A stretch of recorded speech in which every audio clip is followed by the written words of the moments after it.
নয়, আনচ্যালেঞ্জেবল ক্ষমতা নয়, বরং এই ক্ষমতাটা একমাত্র কার?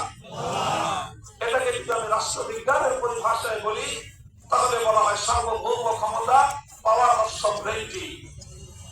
পাওয়ার অফ সভরেইনিটি অর্থাৎ এমন ভাবে বিধান করার ক্ষমতা যে বিধানকে কেউ প্রশ্ন করতে পারবে না, যে বিধান সম্পর্কে কোনো আঙ্গুলি উত্তোলন করা যাবে না, যে বিধানকে কেউ বাতিল করবার এখতিয়ার রাখে না, যে বিধানের বিরুদ্ধে কোনো বিধান করবার অধিকার কারো নাই, এমন একচ্ছত্র আইন তৈরি করবার সার্বভৌম ক্ষমতার মালিক একমাত্র কে?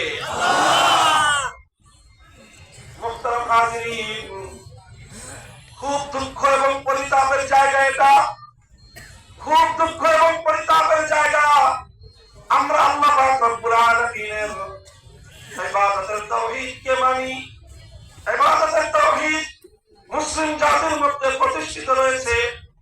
আল্লাহ পাক রব্বুল আলামিনের ইবাদতের ক্ষেত্রে একটা গায়রুল্লাহকেও যদি কেউ আল্লাহর সঙ্গে শরীক করে তাহলে দুনিয়ার কোনো মানুষ তাকে ইমানদার বলে মেনে নেয় না।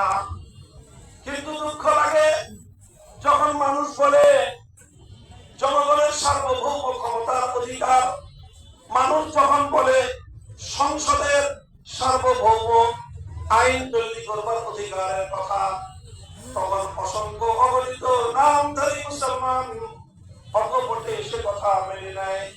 শুধু মেনে নেয় তাই নয়, বরং নামধারী মুসলমানরা আল্লাহর বিরুদ্ধে আরেকটা আইন পরিষদ দাঁড় করায় সেই আইন পরিষদকে সার্বভৌম আইন তৈরি করবার ক্ষমতা তাদের হাতে তুলে দেয়।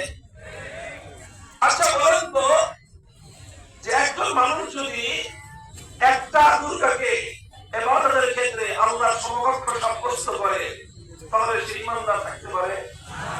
তাহলে একটা দুর্গাকে, একটা মূর্তিকে যদি কেউ আল্লাহর সমকক্ষ সাব্যস্ত করে সে যদি ইমানদার থাকতে না পারে, তার পরিচয় যদি হয় হিন্দু, তাহলে যারা 300-350 মানুষকে আল্লাহর সমকক্ষ সাব্যস্ত করবার আইন তৈরি করবার ক্ষেত্রে তারা হিন্দুর চেয়ে ছোট বেঈমান না বড় বেঈমান? এই খামাখাই সমস্ত কথা তুলে রেখে হুজুর লাভ নাই। এই সকল বেঈমানদেরকে ইমানদার সাব্যস্ত করার জন্য নানা রকম প্যাসেজের কথা, এই তাবিলের কথা বলে বলে আর লাভ নেই। বিপ্লবের মাধ্যমে প্রমাণ হয়েছে বাংলা আমাদের তরুণ প্রজন্ম বিপ্লবের জন্য প্রস্তুত।